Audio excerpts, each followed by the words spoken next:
Intros, So oh this will no. be my first call on my computer. All the other calls have just been on my iPad, and every time I was in a call with my iPad, the audio would just sound shit. Yeah, it made you sound a lot younger than you were. You have the audio turned on Oh dang. the stream. Welcome everybody to the Determined podcast. I totally Starting planned. earlier than thought. Yeah. Yeah. We totally meant to do that. And happy holidays, everybody. Yeah. Yay, happy Mhm. holidays, Merry It is the holiday Christmas. season. Merry Merry Christmas. Christmas, Happy Hanukkah, Happy Happy Kwanzaa, Hanukkah. Happy Happy Merry Kwanzaa. Crisis. My birthday is on Christmas, Oh, like nice. on the 25th. Whoa. That's cool. Yeah.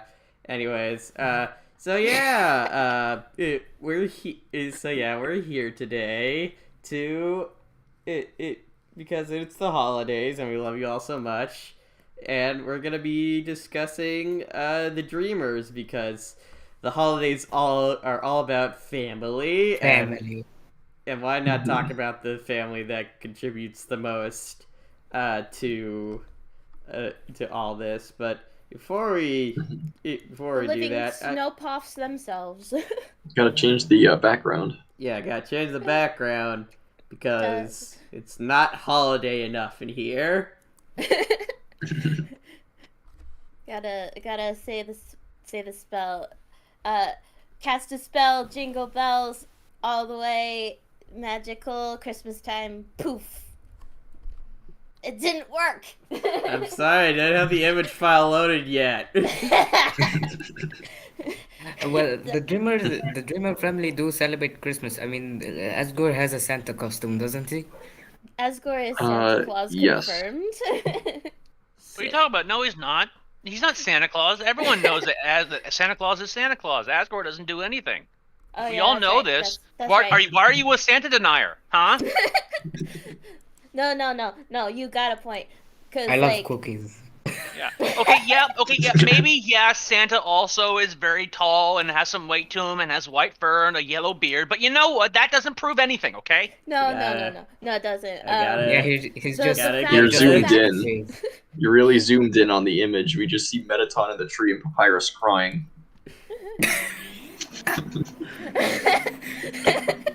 The fact that we never see Asgore and Santa in the same room together means nothing. They're both busy men, okay? Come on. They are. One Wait, is Santa and I one's just king. had a thought. How do the monsters know about Santa? Isn't it, Good it's question. a human thing? Why do they even celebrate Christmas at all? Well, They I don't, mean, they don't That's a good celebrate question. Christmas. I believe they explained that it's like a Snowden tradition because of something that happened in Snowden. they celebrate Giftmas. Yeah, because Um, like Right. Yeah, don't they celebrate it by putting gifts on a deer? yeah.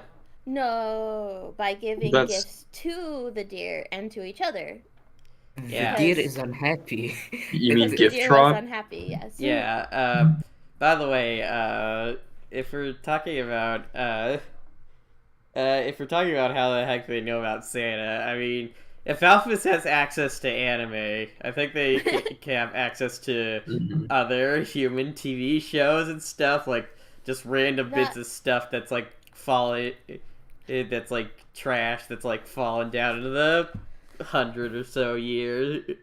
Not to mention, just imagine, like, all of the cheap little presents or cheap little knickknacks that you get that you just throw away after Christmas is over. Think about how much of that just ends up down there. They would have to Mhm. they would have to know about that. Oh yeah, like the garbage jump, you mean? Yes. Yeah. Imagine just being that like must have been a like mob. interesting, like stuff to study and stuff. Like, there's this paper, that's like has all these like things like reindeer and snowflakes Actually, on them. if you think about it, it's kind of like similar to us. Like we find unidentified objects all around the Earth, and we, try to study it. So if you think about it, it's kind of similar. Yeah, if you Yep. think about it, we are the galaxy's underground, man. Actually, the only thing though is like, although they don't show up directly in Undertale, Noelle's family is like implied to be in Undertale's universe based Yeah. on like the alarm clock dialogue.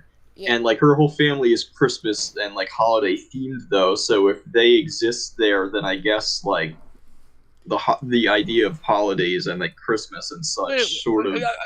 I'm sorry. Are you suggesting that Christmas is genetic? No, I'm just saying like I I'm think assuming no, that I know, I'm messing imposters with you. already like knew about No. Christmas Would and even the be great. holidays. Would even be better is if like Asgore is like reading about Christmas and then he just kind of blinks and looks over to his friend Rudy and just stares at him, like, dude. Okay. Fresh Here's the meat. I wasn't talking smack. I was just Well, there's also the thing of, here's the thing you guys haven't considered. Kara could have told them when Christmas is, and Asgore tried to be nice and to have Christmas. Oh, It's cause possible. that adds a little bit of a bittersweet angle to it. That they did this whole thing to make Kara feel better, and then story happened. Yeah, I think there was a Yeah. comic based around that idea, like way back in the day. Yeah, but that does cause the issue of, oh wait, the holidays are a thing, so it's not just. Yeah. Well, my thing is that I think the holidays are more like, besides their Christmassy themes, they're like most likely. I have this theory that they're more ancient, more winter spirits, like kings and queens of winter. Like there's this thing in Maybe. modern pagan belief about the Holly King and the Oak King and stuff like that, and the holidays are like the Holly kings and queens. Meanwhile, Asgore and his family are like the Oak King and stuff like that. Yeah. Adam has a whole theory about it. Go check out his Reddit post from like 3 weeks back. In more than 3 weeks. Well, whatever. Go read it. It's called a Song of Goats and Reindeer. It's pretty interesting. Yeah. But yeah. Also, I mean, Also- I guess maybe in the Undertale universe, like maybe it's like the idea of like all these like all these holiday stuff, all this holiday stuff. It kind of was like even us humans got inspired by the holidays and stuff because we don't know how far back like the holidays go. So Well, yeah, it says, the monsters are coded to be like pagans and stuff like that, so beating out the monsters represent the old ways of like paganism and like nonsense before reason and Christianity came in, which is what humans are all about. The determination could easily be read as stubbornness that usually comes from Christian faith. Anyways, so yeah, we're here to talk about the Dreemers, and to get the ball rolling and stuff, I guess we can start out with a pretty simple question. Out of all the Dreemers, from the small little goat boy to the big goat king, to the mom, to Kara, to Frisk, to Chris, who's your personal favorite Dreemer? Cupcake, since you're at the top, I guess we'll start with you. Goat Dad. Goat Dad 100%. All right, so the Goat Dad is her favorite. Yes. Goat Dad 1, everyone else 0. Yes. All right, Demo, who's your personal favorite Dreamer? So between Undertale and Deltarune, this might kind of surprise people, but I think Chris actually might be my favorite. Interesting. Oh, interesting. Yeah. I say Chris mainly just because like there's so much like mystery about them, and I guess it was kind of close for me between Chris and Kara because of that, but I lean more towards Chris because there's a bit more context to go off of with them. But I'm really interested in seeing what happens with their character in the future chapters of Deltarune. Yeah. Mm-hmm. All right, Jake the army guy. It's your turn. All right. I think I gotta agree with the lovely cupcake lady and say Asgore. Yay. I love Asgore. He is for reasons that are no one's daggum business. I really identify and empathize with his story and things that happen with him, and also I think probably because when I first came into the fandom, there was a lot of fan art that was like Toriel just basically just being a complete and total B-word to Asgore, and that bothered me, which immediately set me off to like, okay, well maybe I like him better. But after playing the game, and then reading more stories and lore and theories, I really think Asgore is the most interesting of them all. All right. Well, you're up next, Knight of Doom. Oh yeah, Asgore is pretty great, honestly. Yeah, I do think he is my favorite. It's not also just because I find him quite handsome and attractive. Well, Big some furry. reason. You have no room to talk, dear boy. I mean, look at my PFP right now, and that has been my PFP for so long. So Yes, yeah. it has. All right. Of course, we've gone over this like a gazillion times, but my Asriel. favorite is the goat child, Asriel. I mean, I've written so much about him in my own personal stories and all that, and I just find him super interesting and all that. I identify a lot with him personally. You 'cause have a crush on him. You know, kind of. Yeah, you've made it yeah. very clear. Yeah, you've made it very clear that Asriel is your favorite, especially last year.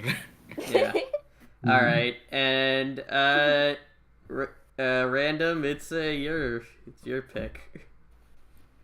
Honestly, I don't really have a favorite since all of them are interesting. But if I had to choose the one with the more interesting lore, I actually have to go with Kara. Yeah, I can see I that. can see it. Yeah. Though don't be surprised if I do have some hot takes about them later in the video. Yeah. Yeah, I will say I think Kara's probably my second favorite. Yeah, Kara is. Let's figure out. I say Kara is interesting. They have It's a you very know interesting a lot history. of the heavy lifting has been done by the fan base, like putting their character together from context clues we get in the story. Yeah. For me, like, second favorite, it's close between Kara and Asgore. I think Kara just barely beats out Asgore for second favorite for me, but it's Yeah. close. My second favorite is Asgore. Yeah. Actually, And here's a question. then again, we could consider the secret seventh member of the Dreemurr crew, at least in Undertale, to be Undyne because of Yes, Goat Dad, Fish Daughter for the win. yeah. I mean, okay, sure, it's kind of a stretch, but alright. Yeah, I'm mainly being facetious here, but yeah. Anyways, All right. Next up. All right. So. No, Demo was gonna say something. What were you gonna say, Demo? Oh, yeah, I was just gonna say, here's a tougher question: who is your least favorite member of the Dreemurr family? Ooh.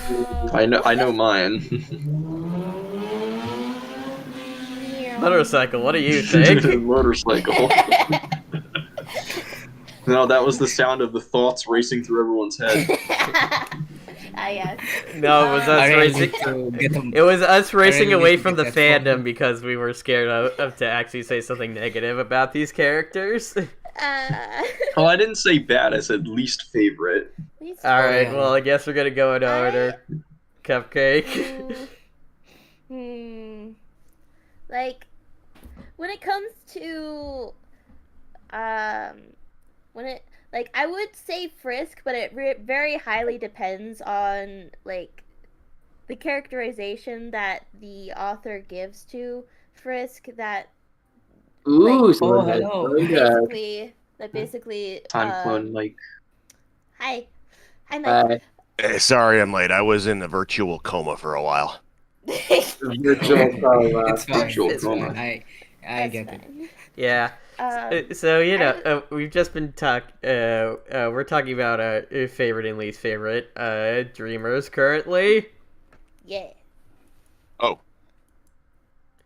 Yes, we walked into Asriel. a very heated Talk to you. conversation. So, I think I would have to say it's sort of between Frisk and Toriel. And that's not to say that I dislike either of them. I really, really like them a lot. But I do think that their characterization could be a bit better in some cases. All right. Or, like, they do have problems. Well, Frisk from the characterization that some people in the fandom give them, and Toriel from just some of her issues that she has many of, but we're not getting into that right now. Yeah, understand. All right. So Demo, it's your turn to pick your least favorite. I think I agree with Cupcake in that for me it's between Frisk and Toriel. I kind of lean more towards Frisk though, just because, at least going off the game and only the game, Frisk is very much like a blank slate kind of character. Game and only the game. Frisk, and there have been different takes and different works in the fandom on Frisk's character, but I think Toriel, just because she's more defined in the game, makes her like just over Frisk in my opinion. All right. So next up, Jake. It's time for. Jake. Okay, seriously, I hate to throw the gasoline on the fire, but I think I also have to say Toriel, and for probably the same reason Demo said, is just that honestly I think it would be Chris, but that is probably just because I prefer Undertale to Deltarune as far as not just gameplay and the story and everything. But we don't know anything about Chris. Like, we've never actually met Chris before. The only thing we know about Chris in the past is they like to pull pranks and they were a bit of a little turd, So as far as like characters we know, and I have to and I am doing my best to not let my personal feelings override objectively, but I would say Toriel, because I think she's a little basic. I think she's just no. I don't mean that you're basic. Bitch. No, I mean that as in like she's just overtly matronly and motherly, and that's pretty much all she has in the game. The fan world has given her so much depth, but in the game, yeah. All right, it's your turn, Knight of Doom. Yeah. Thing is about I do agree that Toriel does kind of have the problem of the game is thinks that she's very much in the right a lot of the time, which Asgore was killing the literal children and stuff like that, so it's very understandable. At the same time, it doesn't really they never really dissect how messed up her relationship is with her kids that she took care of before they left the ruins and all that. And also, how her attachment style is kind of not very healthy for her. Yeah. Mhm. I'm not Yeah, saying that makes her a bad person. No one in Undertale is like sinless. It's just Yeah. Exactly. But what? Mhm. I think that's like the ultimate strength of the story is that the story of the Dreemurr family, Toriel, Asgore, Asriel, and even Kara, depending on how you write them, is a story about genuinely good people who wanted to do the right thing, but due to their flaws, made horrible choices and now have to live with the consequences. And that's Mhm. Yeah. very relatable. yeah. It's like the thing is with a lot of stories is that it's very easy to write someone as stereotypically wicked or stereotypically pure of heart and all that. Mhm. And the thing is, I think what makes Undertale so different is that it has the same sort of fairy tale vibe about it. That's like, there's the king underneath the mountain, the noble royal guard, the skeleton brothers, all these things, but they're all deep, they're complex, while not like full on like going too like into the dirt of the how horrible existence is. They leave that mostly Mhm. implied. I think, like, weirdly enough, like, Neil Gaiman's, like, Sandman and stuff like that is very analogous to this because the thing is, like, Neil Gaiman story is very much like it's a story about fairy tale like things like the King of Dreams while also being the story about eldritch horrors that are like the seven base concepts of reality and stuff like that. And Undertale does something similar where it's about seemingly simple fairy tale creatures and stuff like that. But it's about, deep themes about family, how to run a society, when things go too far, people being pushed Mhm. underground against their will and stuff, and just so much about personal choice in the matter and all that. Mhm. Mhm. Yeah. yes, very interesting. All right. Honestly, if I had to pick my least favorite dreamer, it'd have to be Kara. Not because of you're the reason why the Goat Boy's dead. No, it's just that I never really clicked with them. Like I don't know what it was. It's just like something inside me. It's like with most of the characterizations the fandom gives them and stuff. It's not really like completely like vibed with me or whatever. Well, I think it's a bit of the whole a lot of the time they are characterized as like damaged and also damaged and and kind of tsundere and also depending on who's writing them, they can be a bit violent at the same time. Also, you never really had like a second son mentality, if that makes any sense.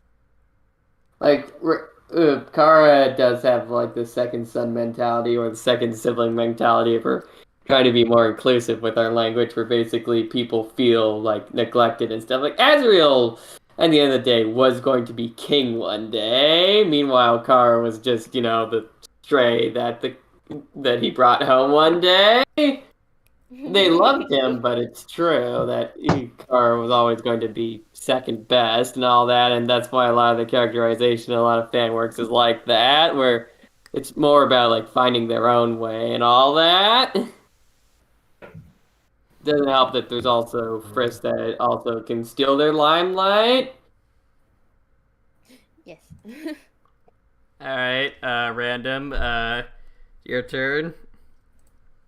Honestly, like most of you said, I would have to pick Toriel mostly for all the reasons you said. Like, she's just motherly, but that's it.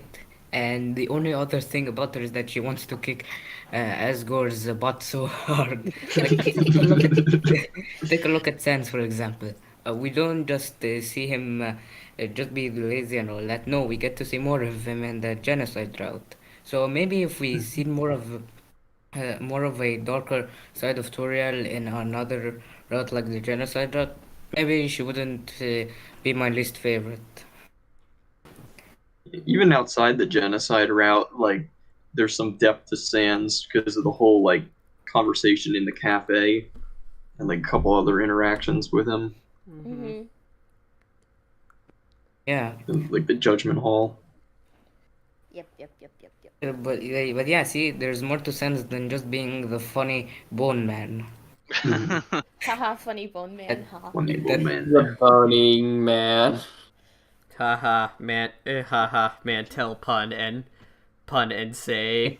Haha, blue eye, Gaster Blaster, secret lore. Something. He's also just a dork. Cause like He is a complete nerd. Yeah, and like this like brilliant scientist, and the fandom just generally like disregards that just so they could get Gaster back in the story, and that's it. Like that should like be like, especially after he's like found his will to live and stuff. He should be nerding out with alphas and stuff like that. Not absolutely. not necessarily over like anime and stuff, but more like technology. We have technology. Forgive me, I'm just looking at the picture Cupcake sent. Why is Sans' sweater so big? It's Papyrus's sweater, I think. Yeah, the whole thing is that they swap sweaters, so.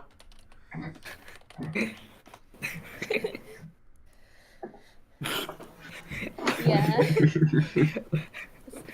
Frisk. Oh, that's hilarious. So for context for those listening, because I doubt that Pasta has put the picture up. I'm showing the picture that got sent out in the Undertale Deltarune newsletter, which is Toriel, Sans, Frisk, and Papyrus sprites all standing next to each other wearing Christmas sweaters. However, Papyrus is wearing Frisk's sweater. Frisk is wearing Sans' sweater, and Sans is wearing Papyrus' sweater, which is very much too large for him.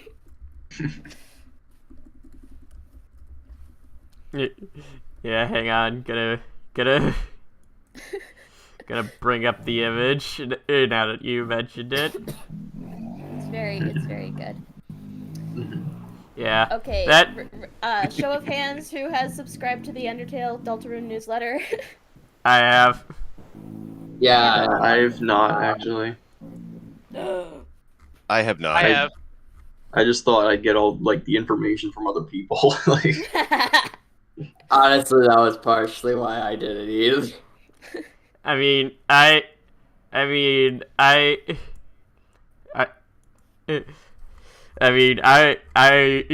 Adam was probably thinking that he can just come to me for that stuff because Like you guys would just talk about it on the podcast, and Aaron would just be like, "Oh, guy, look what hey Adam, look what I got to talk about this week," and I'd be like, yeah, very." I mean, Yeah, very interesting. Yeah. That's it. Oh wow, it is very small. I don't know why it was so small. I'm laughing at the toy insanely dead. I like that Sans' sweater is still just a little too bug for A little too big for Coopers. They're so baby. They are baby. They edited it now, but that's just hilarious. I like how Anyway, I like how the sand sweater is like it is like he it is just like he's smiling and stuff, but there's a little bit of gap that he doesn't actually have in his smile. It's just it's as insanely ADD had a seizure saying on their Tumblr it's the size like that they had for the amount of pixels that they could use. Yeah. Size constraints. I'm thinking, is this one of the few first times that Toby's actually put Frisk in official media? Because you look at the figures for him on the Fangamer website, and it doesn't say Frisk; it just says the human. It does say the human. It's a human. a human. There was an ad for Sans hoodies for Fangamer, but I'm not sure if that counts. Oh, also something kind of off topic that I just realized. The on the image, the text is like on the bottom when I think it should be on the top. That says Determined Podcast, and it kind of blends in with the background image. Yeah. Anyways, what were we talking about again? We're talking about The least. worst Dreemurr. Favorite and least Oh yeah, favorite Dreemurr. it's So- Mike's turn, right? Yes. Mike, who is your favorite Dreemurr and who's your least favorite Dreemurr? Since you're Favorite older. is Asriel, hands down.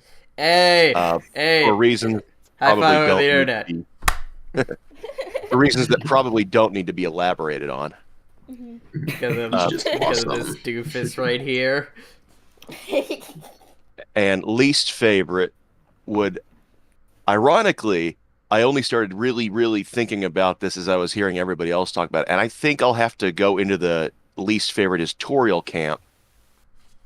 Because Welcome to the club.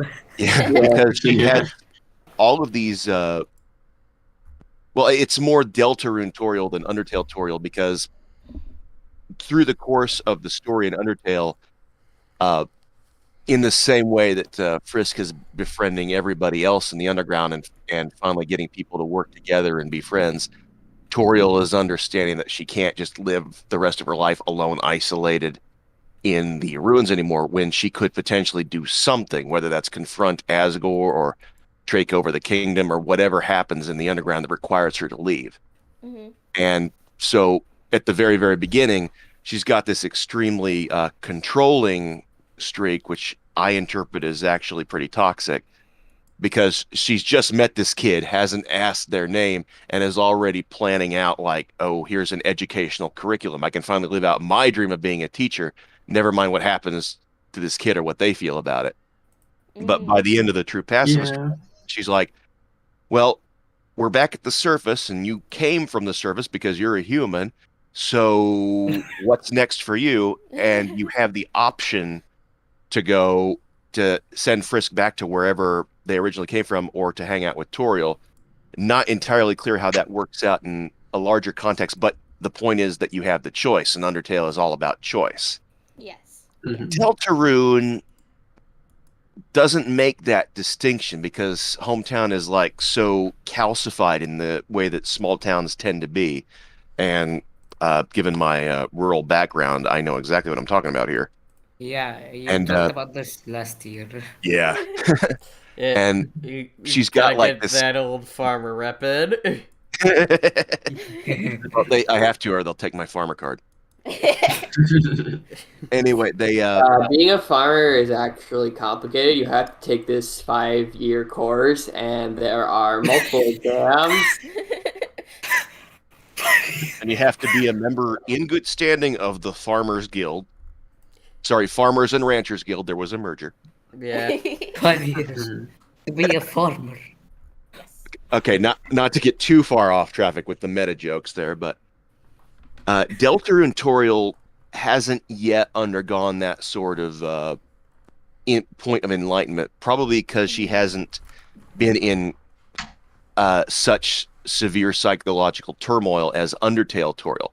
Or alternatively, Honestly, she has been in the same turmoil, but it was the events that led up to her divorcing Asgore, and instead of like expanding horizons, she concentrated them in. So she's definitely the kind of mom and the kind of teacher who has absolute perfect conviction that she knows what is right in every situations, including those in which she has no formal or informal training or informal experience. So she's like she's the anthropomorphic, or whatever the monster version is of anthropomorphic, personification of the Dunning-Kruger effect. I mean, you're not wrong. Yeah. That was a bit long-winded, but I think I made my point. Yeah, you reminded me of something. Can we all just agree that Toriel in Deltarune feels less like a main character and more like a side character? Yeah, and I can kind of agree with like some of the other characters too. Yeah, like nobody, Like Asgore. nobody from the original Undertale cast feels like main characters anymore. Well, the 'Cause focus they're is not. on I mean, Chris and like- Susie and Rousey and their fantastical adventures in the Dark Worlds, Yeah. and the Light World in Yeah. Hometown just seems like this letdown after every grand world-saving adventure they go on, which is kind of an interesting parallel for when kids are really, really into a game and then they have to go home for dinner. I think if Toby was trying to capture that feeling, he did it 110%. Right. It almost feels like the only reason the real overworld stuff is there is like for us because we're like, hey, oh my God, look, it's holy crap, Lois, it's Sans Undertale, you know? Yeah, It's just like that because like I said, they're not the main characters anymore, and part of me wishes that he almost hadn't used the Undertale characters, because then I think we would see things a lot differently if we're coming from a place of not knowing who these characters are or could be. I think he Like, might I have know, done like, that deliberately. Though honestly, Yeah. looking at the look of, I think chapter 3 will involve the overworld, considering that before Chris opened the dark fountain, they opened the door. Plausible. But I Possibly. mean, I know what Jake's talking about, but I think he did that deliberately because he's doing that thing he always does with RPGs. He's setting up a deliberate dissonance between what we as the players experience, whether or not we've played Undertale before, and what Chris as the character in this game world would have to experience, because he knows all these people. They know all these people, Yeah, and they're probably sick of Deltarune, Deltarune is supposed to be a separate game from Undertale, so it does make sense. Hmm. yeah. Mm, It, yeah. When it comes to Deltarune and stuff like that, I remember the first time that I played Deltarune, like with the Dark World and stuff. Like, first time I like fell into the Dark World and stuff. I was just like, what? No, go back. I wanna see my friends again. And then I went back and it's just like, oh, everything's worse now. Can I go back to the Dark World? Actually, can I just go back to Undertale? yeah. Didn't Toby Fox say when he was making Deltarune, he thought about having the overworld or like hometown be in like, I thought he said like black and white or like really bland colors or something, but he decided against doing that to like try to further emphasize the point that everyone's talking about. Yeah. Like a whole Wizard of Oz situation. Yeah, kind of. I don't remember. It does sound familiar though.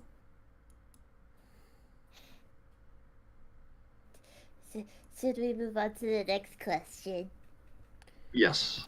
Okay, Yes. very nerdy cupcake. All right. So yeah. The Dreemers are known for having a complex family relationship.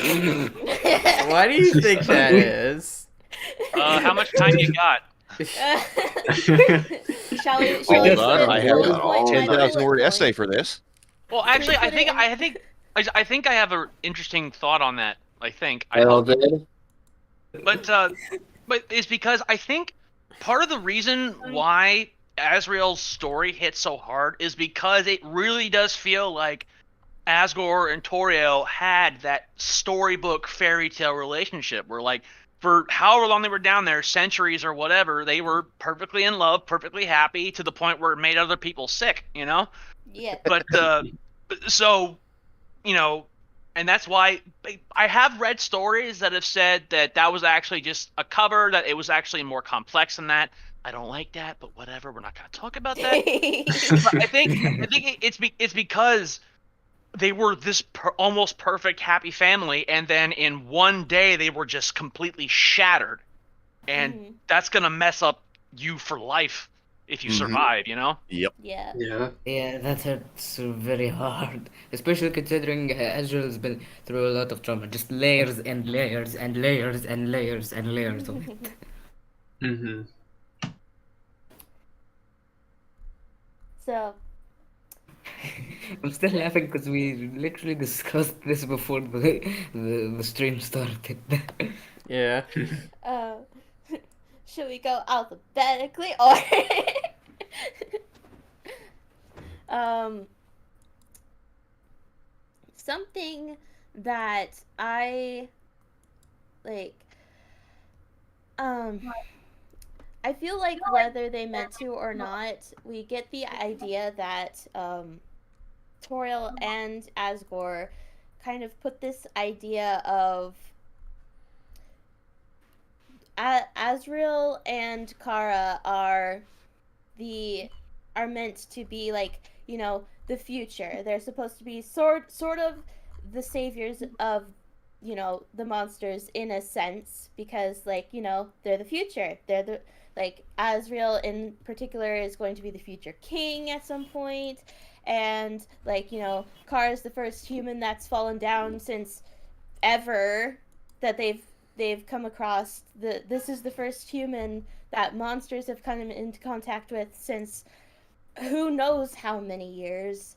And so I think that the idea that they were supposed to be the ones who brought peace was kind of implanted into their heads, and that's when they're like eventually it got out of hand where they started to make this plan, the the plan, which we all know how that ended up. But I think that it was just a lot of small things that ended up building up into this large thing that broke everything apart. Mm. That's my interpretation. All right. So, thing is with this question, it's kind of vague. When it comes to the relationship, we've already talked a bit about, you know, Toriel and Asgore, and I get the impression based on like what everyone's answer was to the question before of who's your least favorite dreamer. There's kind of a shared consensus here about like the relationship between Toriel and Asgore, or at least the latter end of it. Mm-hmm. So one thing that I think is interesting that some AUs have explored was the relationship between Kara and Asriel, because I've seen takes on it where it's like the two of them were the closest friends, and I've seen takes on it where it's like Kara was always kind of a jerk to Asriel, but Asriel like still cared for them. Um, that's one thing that I've always found interesting, just all the different takes on those two in particular, Mm-hmm. and what kind of like dynamics their characters had with one another. Mm-hmm. Mm-hmm. Yeah. It's like Mm. just a lot of stuff can be blamed for like what it could be leveled at for like why the Dreemurr family ended up in the situation that they did. You know, poor communication, making making Asriel and Kara think, oh, you guys are great. You're the future. Every idea you come up with is going to is going to make our lives a lot better and stuff. But if I really had to come down to it, I think it would just be that it'd just be that like this whole like uh, this whole like sweet family and stuff that Asgore and Toriel made and stuff. It's like Asgore was probably it was probably kind of sheltered as a kid. Like I've always had that impression. So Relatable. so Mm-hmm. so him like so Carr basically leading basically unintentionally leading them out of all this and stuff is probably is probably why it was like, even though it was such a bad idea, Asriel wanted to be a part of it so much because he just wanted to. He just felt like, oh, nothing really bad has ever happened to me before. Why would anything really bad happen to me now? So, so yeah, So yeah, so yeah, there's just a whole bunch of different angles that you can look at this stuff, and it's supposed to be complex in a lot of ways. So, uh, that's my thoughts on it. Uh, what about you, Adam? You've been kind of quiet. Yeah,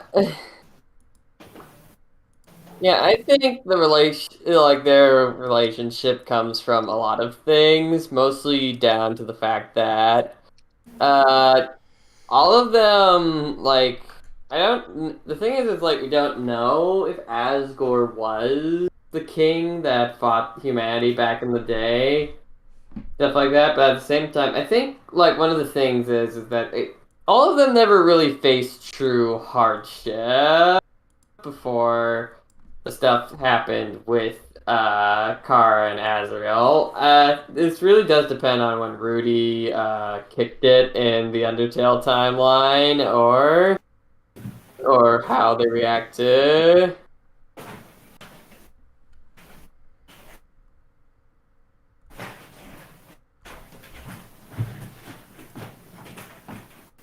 Or how Or how what? or like how like I'm trying to think of it. It was right at the tip of my tongue, but I got distracted by someone messaging me. Words,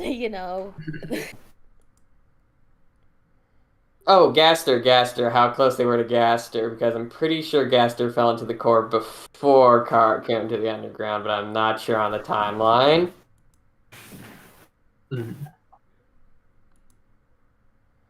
Yeah. Like, Gaster falling into the underground and stuff is kind of like. I mean, falling into the core and stuff and being dispersed across time and spaces, like. Well, do they really remember them? So, not sure they would really feel the tragedy. Anyways. Yeah, and, that would really only affect Asgore. One of the things is, like, the true, like, hardship and stuff that they faced and stuff made them react in ways that they did, and it didn't mean to, stuff like that. If they experienced more stuff like that before, they probably would have healthier ways of reacting than the ways that both Asgore and Toriel did. Also, Asriel and Kara, at the end of the day, they're still just kids, and their plan and stuff was basically, well, not necessarily that good.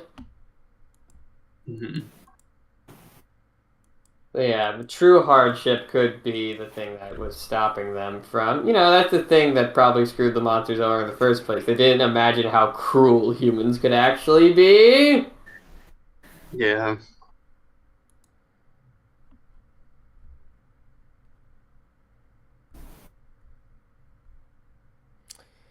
Anyways, to keep this thing moving because this question's kind of slowed us down a bit. All right, so this is a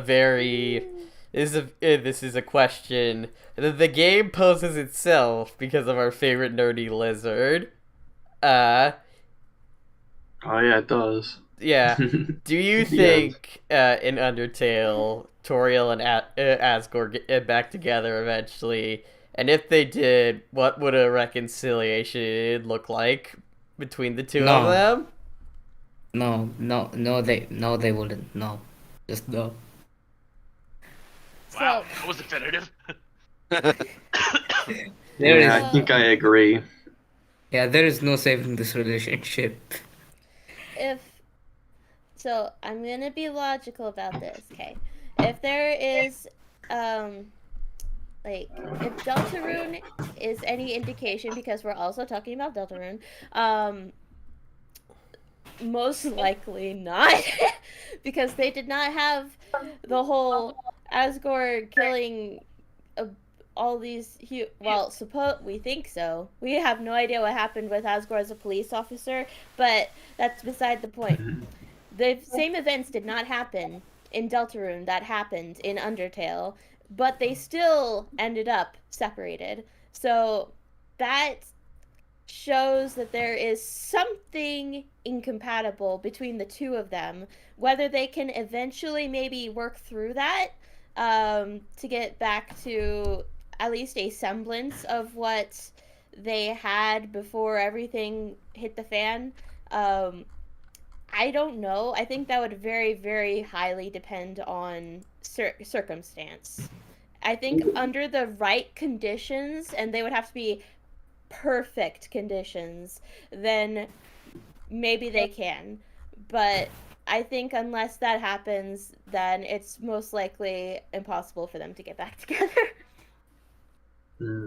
I do think that they can, still be fond of each other in a sense. They can still be civil towards each other and still be friendly towards each other, but get back together is a whole other thing entirely.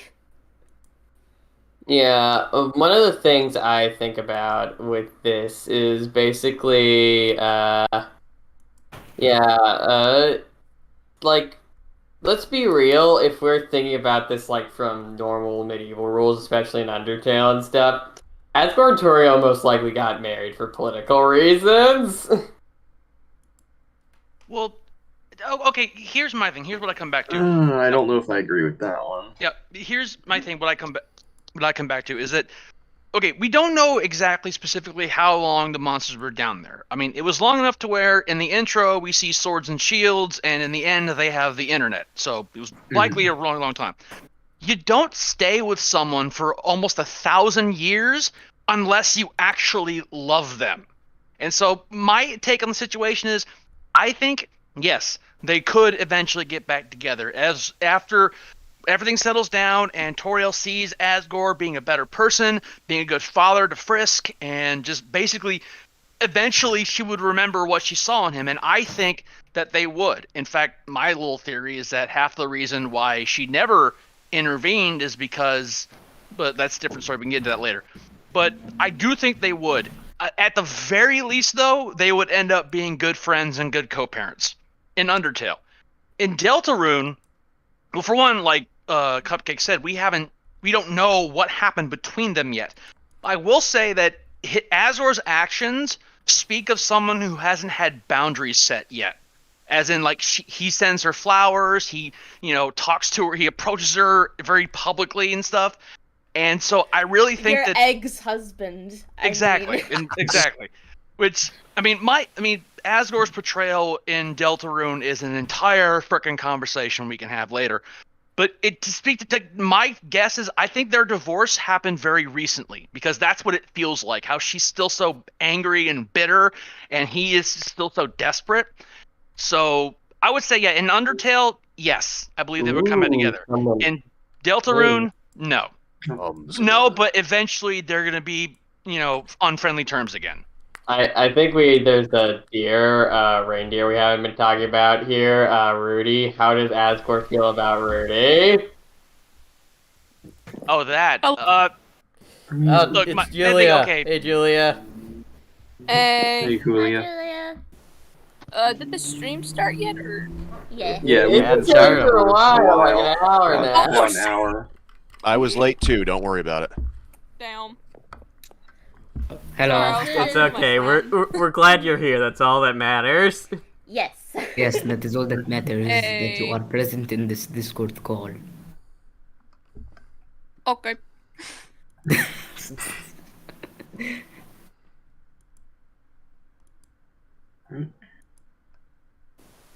It got quiet. Yeah, where were we? Yeah. It's Jake, you were in the middle of a very long essay there. Yeah, my big question for all of you is, like, what do you think Asgore's feeling on Rudy is, though? I know some I don't people I know say it's people like ship them. romantic, but I kind of don't see it. I don't ship most things. Yeah, I don't unless either. Unless it's specifically spelled out for me, these two are a couple, I don't ship things. Yeah, my thing is, okay, first and foremost, I'm going to make a very controversial claim here. I don't accept the alarm clock as full canon. There, I said it. But anyway, even if you go by that, the way Asgore described, Rudy, like everyone says, "Oh, look at that! It's so obvious they were in love." Blah blah. And I'm like, why can't they have just been very close friends? I mean, imagine Asgore's situation. For however long, no one has been willing to talk to him, and now he finally has someone that doesn't see King Asgore but sees Asgore. 1 second.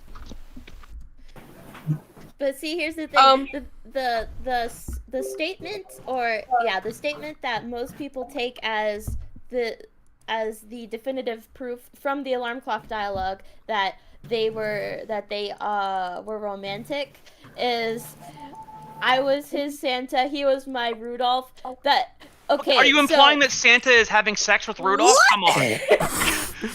I do not remember that part of the. Okay, dude. I think the reason why there's this whole thing about Rudy and stuff is that there is this thing where Toby wants to kind of deconstruct the whole idea of the perfect king and queen and stuff, and also wants to give like a more thing. Well, here's the thing, Toby's not dumb and knows the internet. He knows how people would react to Asgore and stuff, and they're like having some subtextual homosexual relationship would be very appealing to that fan base and stuff like that.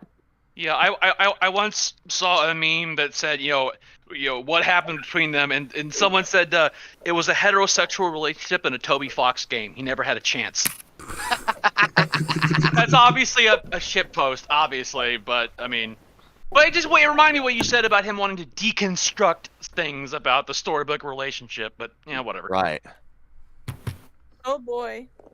I don't know how I feel about Asgore and Rudy as a ship. I viewed them as just really close friends.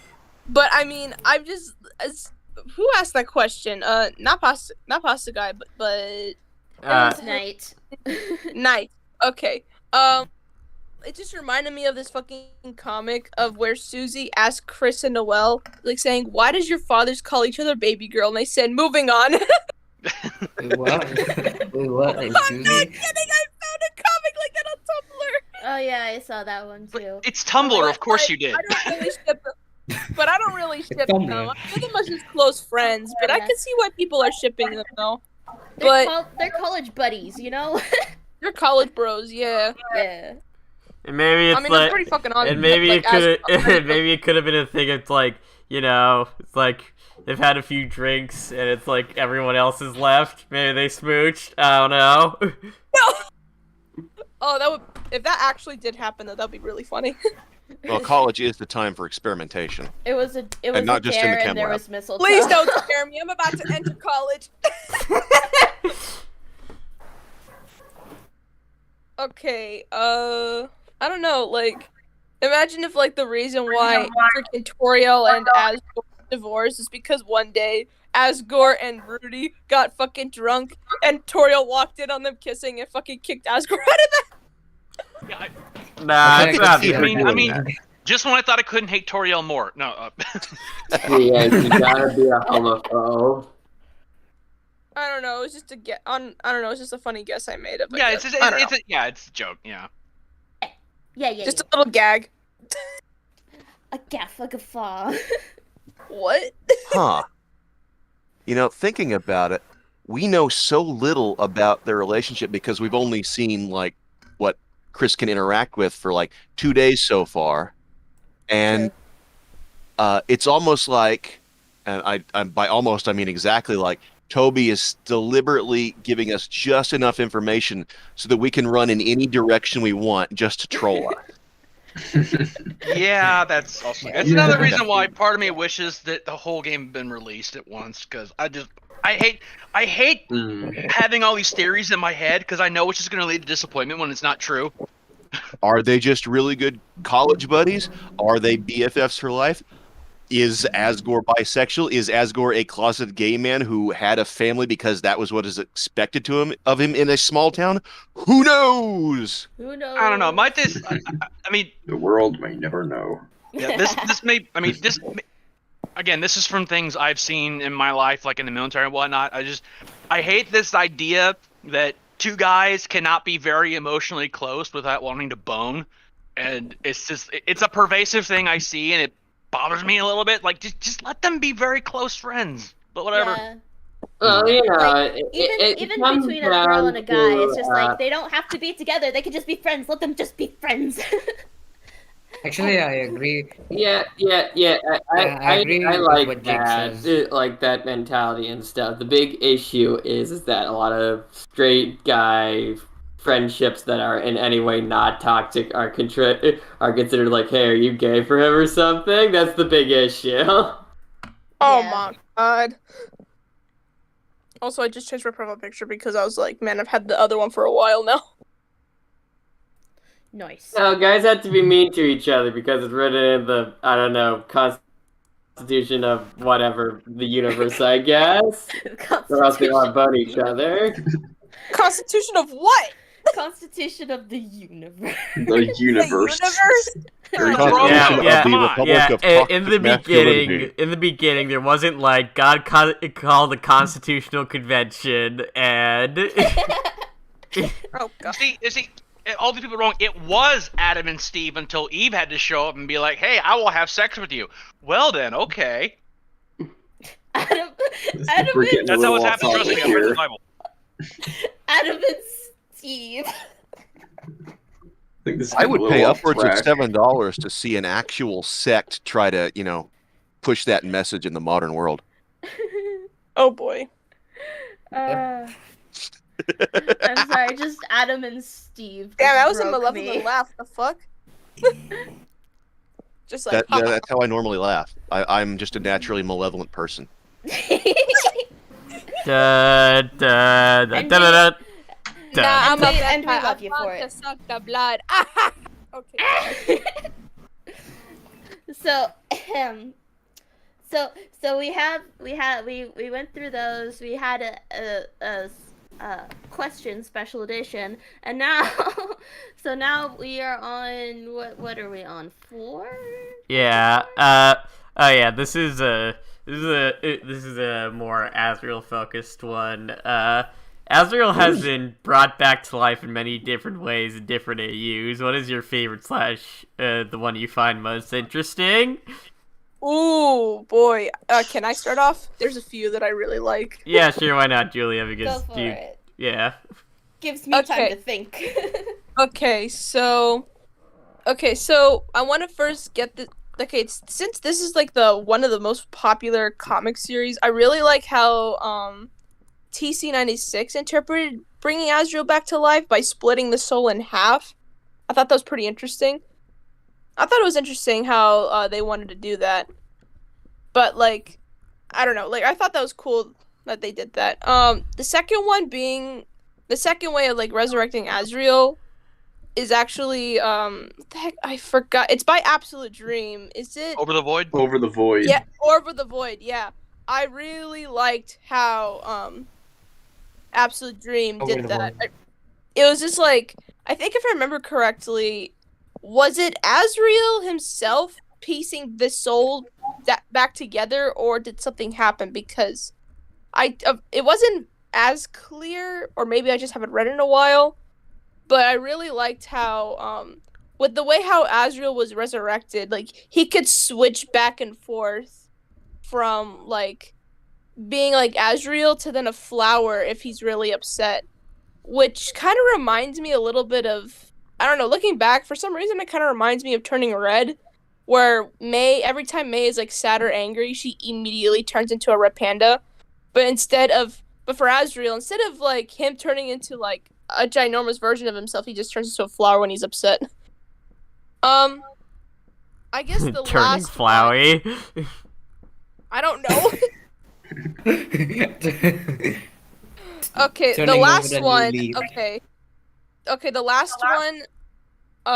This is like one of the secret PDFs by Lynx Griffin after Dogs of Future Past. But there's like a little like short story PDF, and there was a little short story that said Flowey's birthday, and as you read it, like that one was like, it showed like a machine, like Gaster and all of Frisk's friends just started to build this machine with all the 7 human souls, so that they can bring Asriel, like, so that Asriel can have his true form, so to speak, Right. right?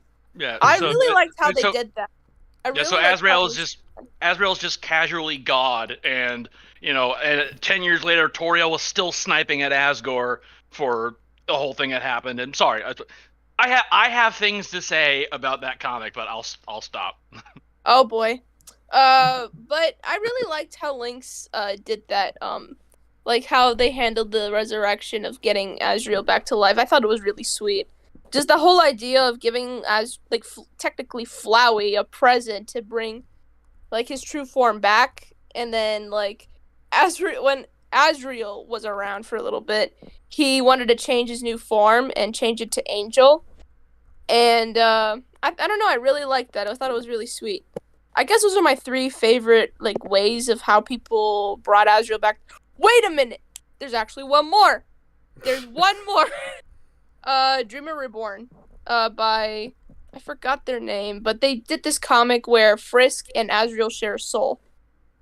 What the fuck is their name though? They were planning on making this whole game, but I can't remember at the top of my head. But the way how they handled that, I was like, well, that's pretty much in game, like giving their fucking soul so that Asriel can fucking live. That seems like something that would happen in Undertale, but Toby said, "Fuck that shit. Let's fucking let Asriel die."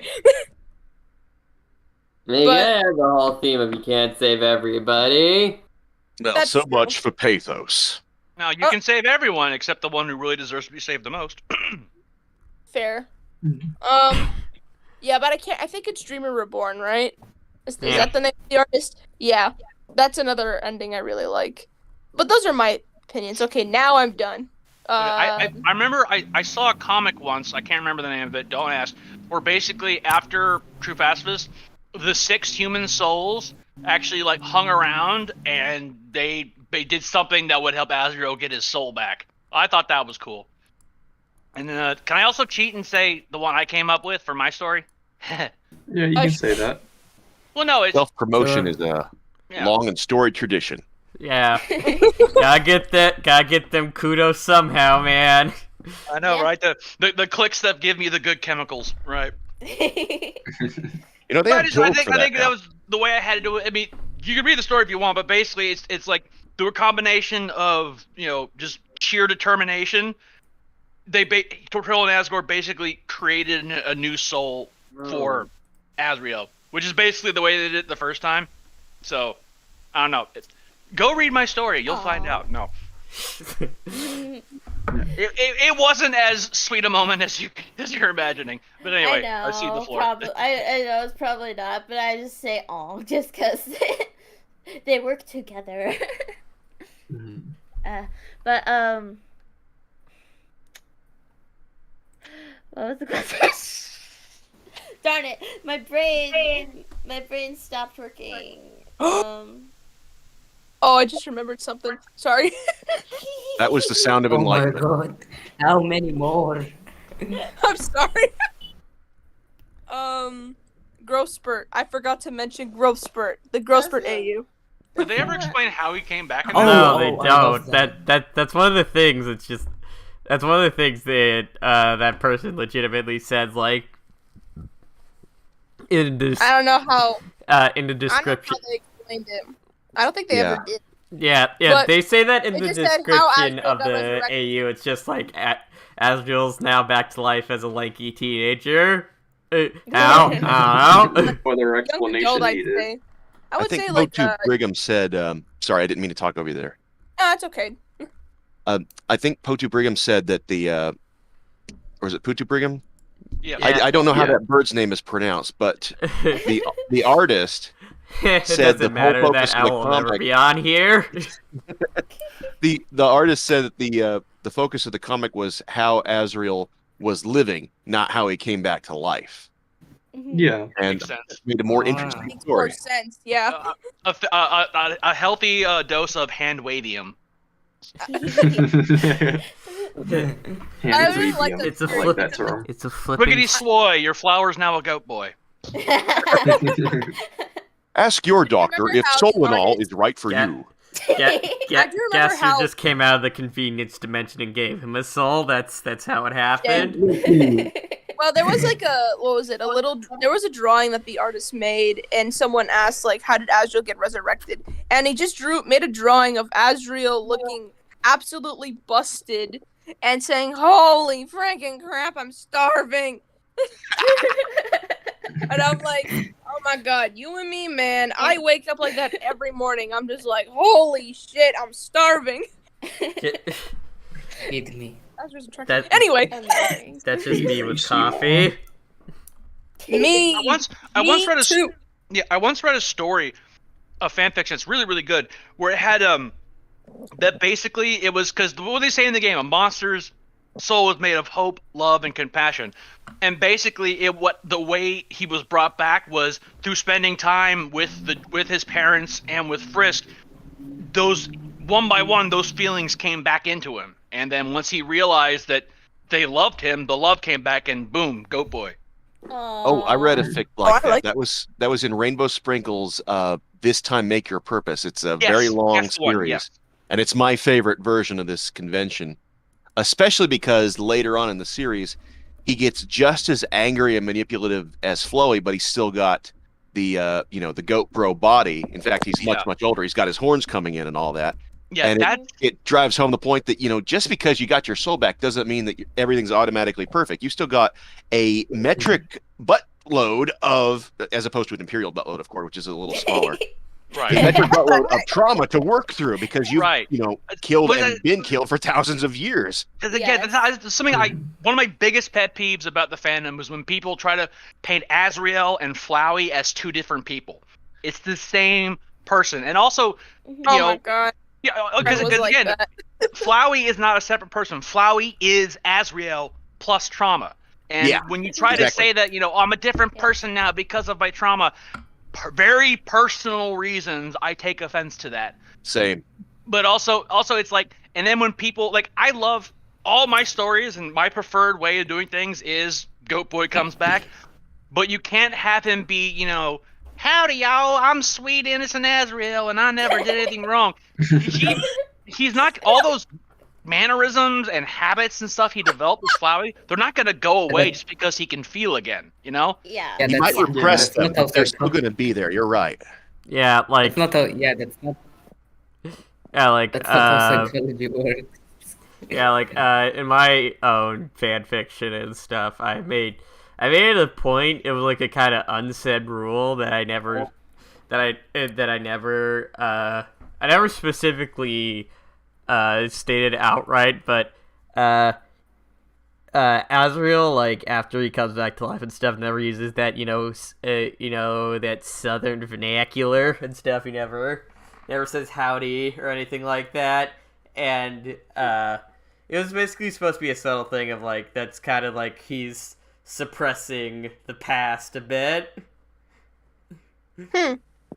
So yeah, that was just a nice small touch that I did in that fic, which is nice because when I think back to that fic, a lot of the time I am both proud, but I both cringe at how many times I just kind of played it safe, or were so like, this is like the most revolutionary thing and stuff. It's like, no, it's flipping not. No, it's not. I am sorry for my previous simping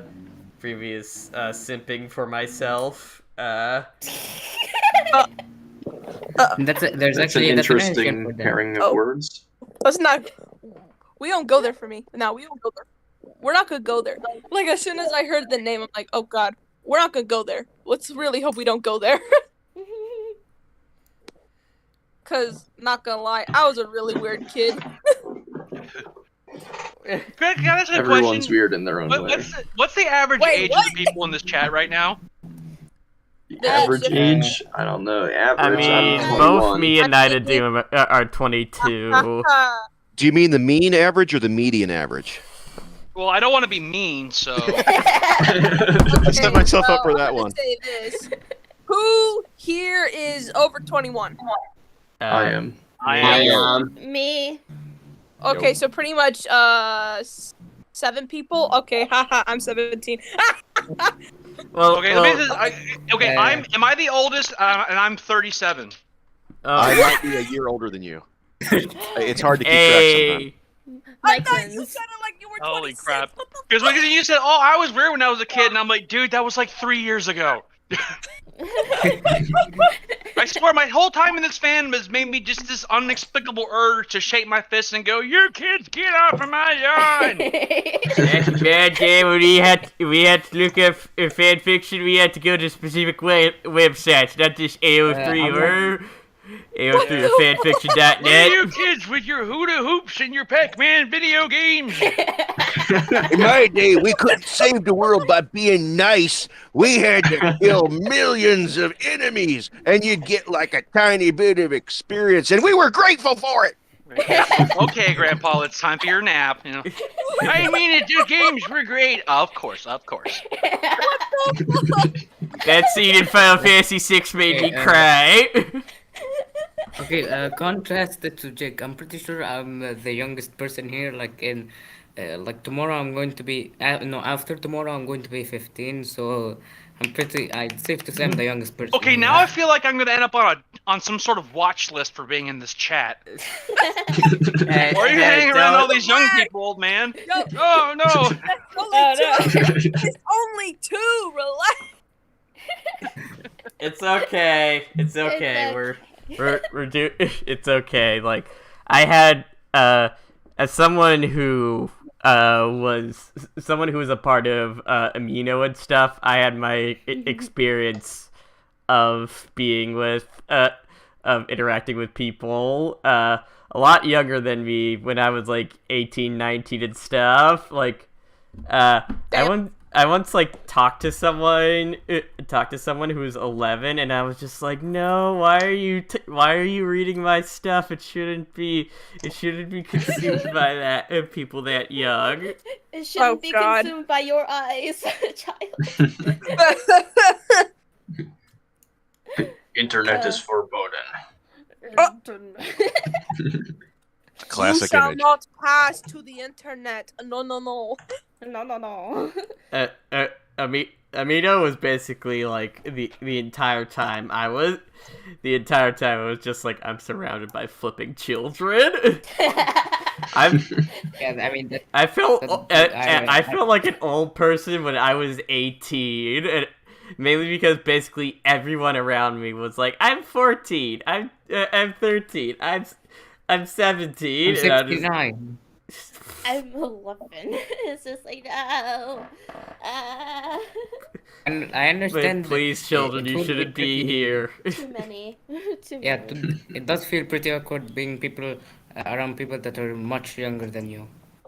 I usually don't have a problem talking to people older to me. I don't have a problem with that, but I can see why you could be uncomfortable with hanging out with someone younger than you. Oh Yeah. yeah. I could definitely relate to that. It is a I'm- weird sensation to have a fandom argument with somebody young enough to be your kid. I have had moments where I was just this close to saying, go to your room. Your headcanon is bad and you should feel bad. No. Fucking mean parent over here. What the hell? Saying your freaking headcanon disappoints me. Go to your room. Rethink it. You're not my real dad. You're not my Ow. real dad. What were we talking getting about in the first place? Getting back on topic, if there even was Yeah. one. Nope. No topic. Be No off topic head gaming. empty. Top We were. That's it. That's No. yeah. We were talking about interesting ways Asriel came back to life and stuff. Like Yeah. I just get mine over with. Yeah, sure. I don't have much to say. I don't read as much Undertale AU comics as I used to. But though my favorite has to be Over the Void, because like most of you said, it's cool seeing how Asriel can change to flower when he's upset. Yeah. Yeah. I really like that one. It kind of reminds me of that baby from The Incredibles. Oh, Jack. Jack. Yeah. Jack. I That, mean, yeah, there was this. Jack the baby, and Asriel's a crybaby, so it kind of. Yeah, there was this one. No need to. I don't mean to be a bully. I'm just saying No. in a loving manner. I swear. Yes. In The Incredibles, I remember in the movie they hired a babysitter for Jack, and then there was an animated short all about that, and it's the most hilarious thing I've seen ever. I know. I've seen that one before. That was so funny. Oh yeah, It's just Jack like- attack. I saw that before I saw The I watched that Incredibles, so many times when I found it out because I thought, oh, it's so cool. We get to. It's like an extra bit of the movie. It's not just like another. It's not just like another short film from Pixar. It's like a side story to the movie and stuff, which is how I felt about Zootopia Plus earlier this year, where it was very. I wanted more Wild Hops. Oh my god. I'm a little disturbed. I don't mind the ship. I'm just disturbed by the fucking base of it. But we're not gonna get deep on that. No. We're not gonna go deep on that. This is an Undertale Deltarune conversation, not Zootopia shipping hour. Not. Oh, it was. Sorry, I'm in the wrong channel. Oh shit! No. Sorry, I'm like messing around with one of my plans. So sorry. Yeah. Understandable. Mr. Wolf and Diane Foxington is better anyway. Oh, did I just say that? How dare you? Me. I forgot what I was going to say. Well, someone else can go instead. Like, what do you think? What do you think, Night of Doom?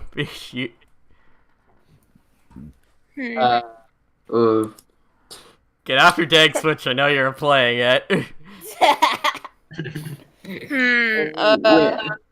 Yeah, Asriel being brought back to life is like, I kind of like that idea for sort of like, symbolic reasons, because I argued in my theory that Asriel is basically the aspect of the basically nature god that all the dreamers represent, that is like dies and gets reborn as a coming of spring, which is what he brings forth and all that. And no, Asriel being brought back to life in Deltarune kind of does make sense due to the fact that he's not the focus anymore. He's not the summer. He's not the person that will bring forth spring and all that. But more likely, what is going to happen is that my theory is that Deltarune will end in a winter wonderland and all that. Like all the snowfall, everything's all right after all is resolved and all that.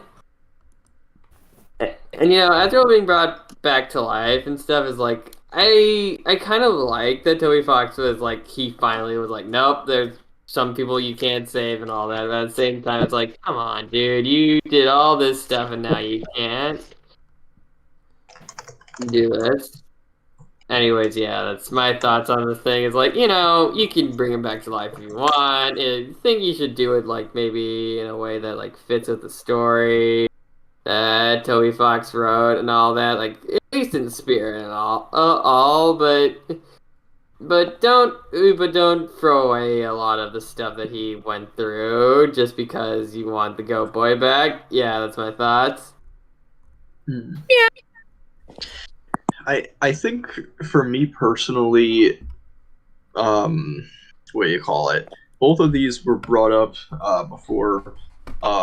I think Over the Void is probably my favorite when it comes to Asriel being brought back to life. But one thing I kind of want to question here is, what does brought back to life mean? Does that mean return to being Asriel, or does that just mean like even as Flowey, like I believe, being alive? it means being brought back to being Asriel, sort of thing. Okay. I think it would actually having a soul would count as being alive. Well, I mean, Flowey's alive. Flowey doesn't have a soul technically. But... Yeah, Flowey's kind of alive the same way the zombies in Walking Dead are alive. He only has his like base instincts. Mhm. Oh yeah, off topic. So about Flowey being alive. So you know how in the True Lab Alphys wants to surprise Asgore with something that isn't alive but has determination. Well, technically, Mhm. a flower is alive. So can't you just experiment it on something like I don't know, a toy car? It's like A rock.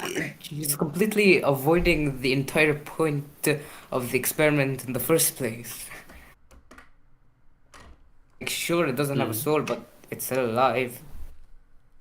Mm, well, yeah.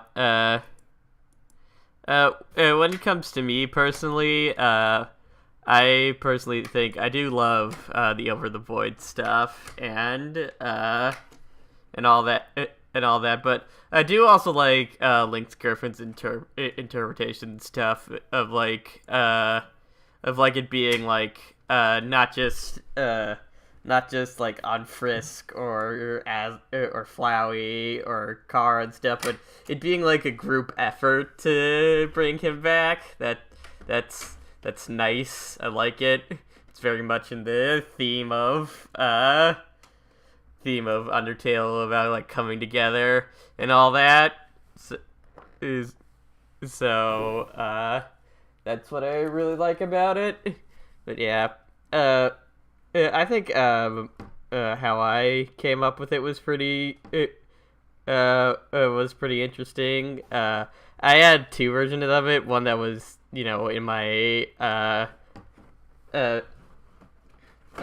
one of it was in my actual fan fiction and stuff, Out of the Void and stuff. Not Over the Void, Out of the Void, which I named before Over the Void became a thing, and it's ever since Over the Void became way more popular and stuff. I've had people confuse my dumb fan fiction to that excellently drawn work of art. That absolute dream. Yeah, I remember back when I had my episode on the Determined podcast, you mentioned that you made a fanfic called Out of the Void, and I was like, wait, he was the one who made that? I didn't say anything about it, but that's what I was thinking. I really wish I had the level of creativity and just artist skills that Absolute Dream has. But yeah, another the one that I did in my story was like it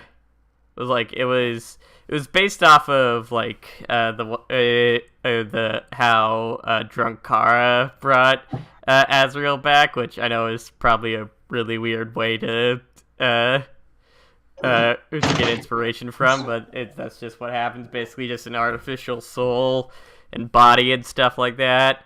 That was created. But instead of Alphys, it was by Gaster, and it was.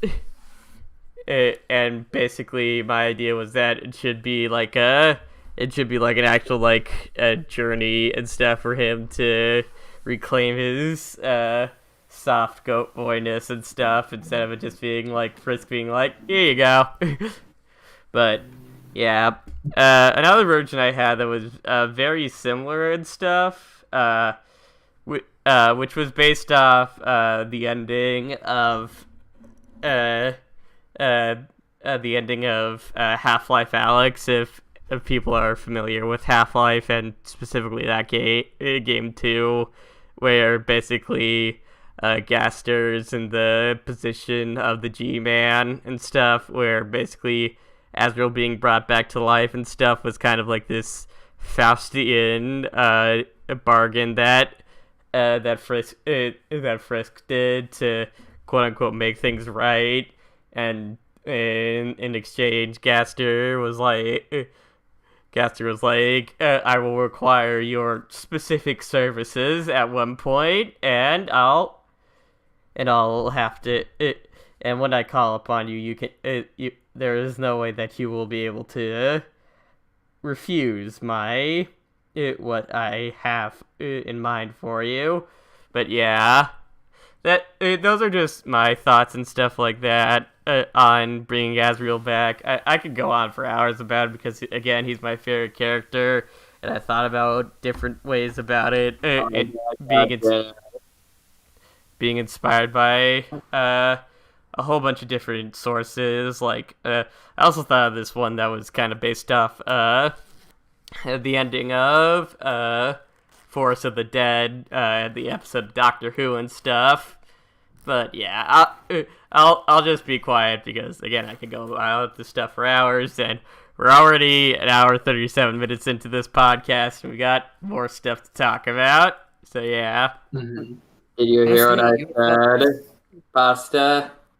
Yeah, what is it? Dinner. Mom and Dad got it. Alright. So yeah. Anyways, I need to use the bathroom and stuff. You guys continue to talk as you wish because, yeah. Okay. All right. Okie dokie. All right. Bro, I just realized something. Go ahead. Okay, so I wasn't paying attention to the time, and I just looked at the podcast, like what time it will start, and it said 6 p.m. East Standard Time. But my dumbass thought, 6 p.m. Central Standard Time. Yeah, I'll remember. I'm like, oh, wait a minute. I fucked up the time. Oh my god. I was supposed to be here at 5. Oh well. Damn you time zones. Yeah, speaking of time zones, so the original date was going to be 3 p.m. yesterday, and I was like, oh, okay, that's 10 p.m. My time, and that's fine. But when it was changed to 6 p.m., so I was like, oh, that's 1 a.m. in my time. Damn, wait, it's 1 in the morning right now? Wait, it's 2 in the morning for you right now? Yeah, before any of you freak out, don't worry, I did get some sleep before this, so I'm doing fine. I'm not sleep deprived. I hope not. You'd be surprised how little sleep I need. Huh? Sorry, I didn't word that correctly. You'd be surprised how much sleep I don't need.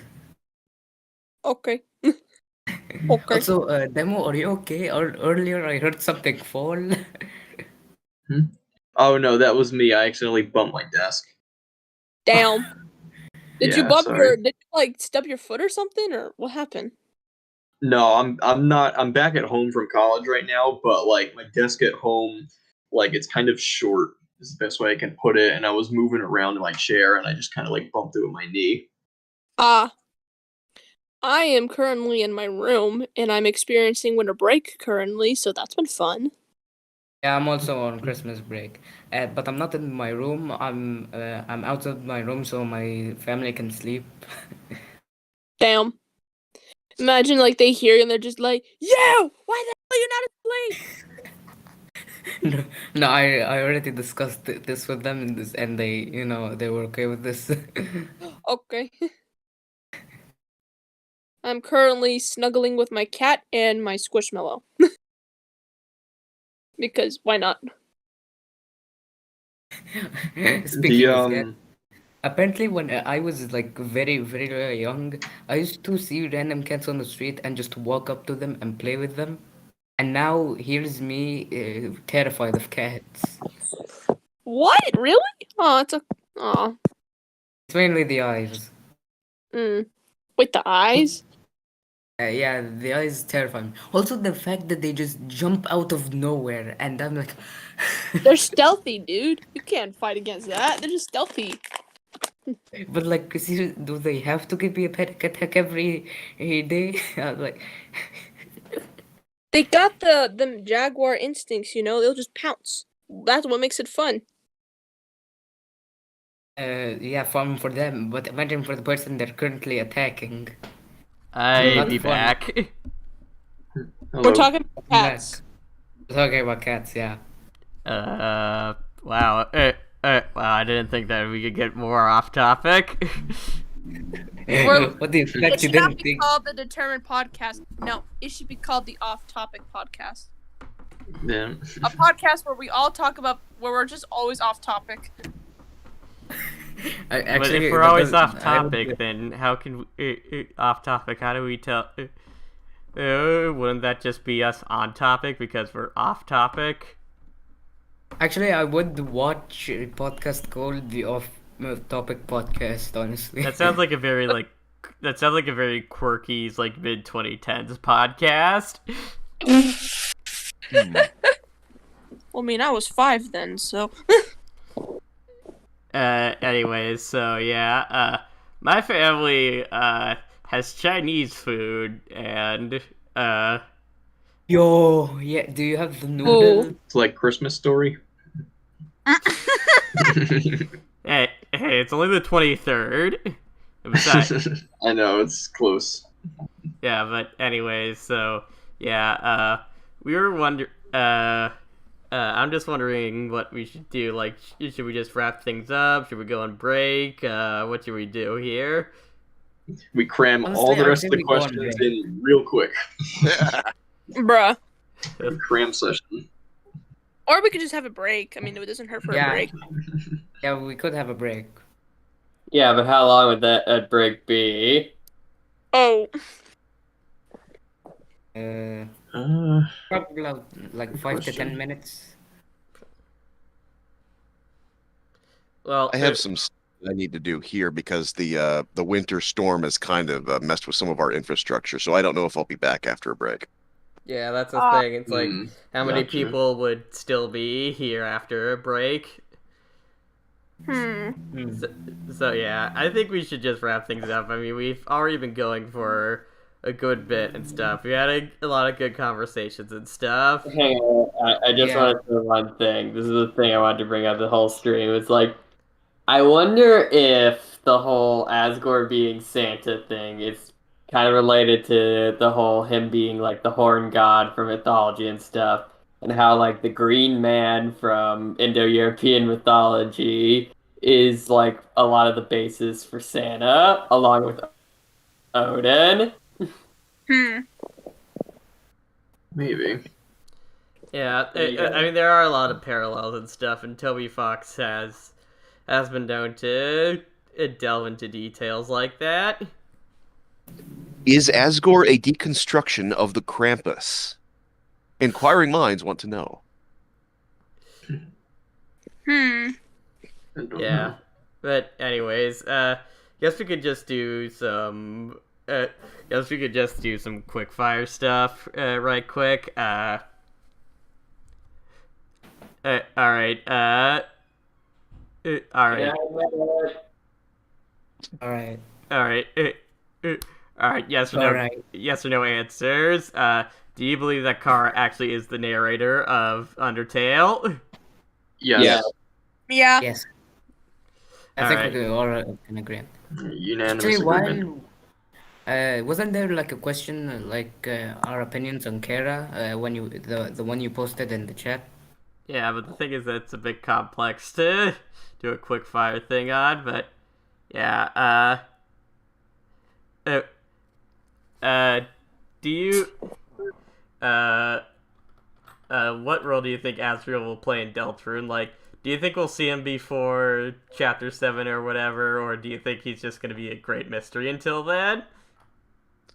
I think we will see him, but the role I'm not sure about. I think we are gonna see him. Yeah, but I'm also not sure what the role is gonna be. Imagine he Actually- just comes back with like a partner or something like, "Hey, yo, mom, dad, I've been busy." And Chris is just like, and there's like a rivalry between like the new person and Chris.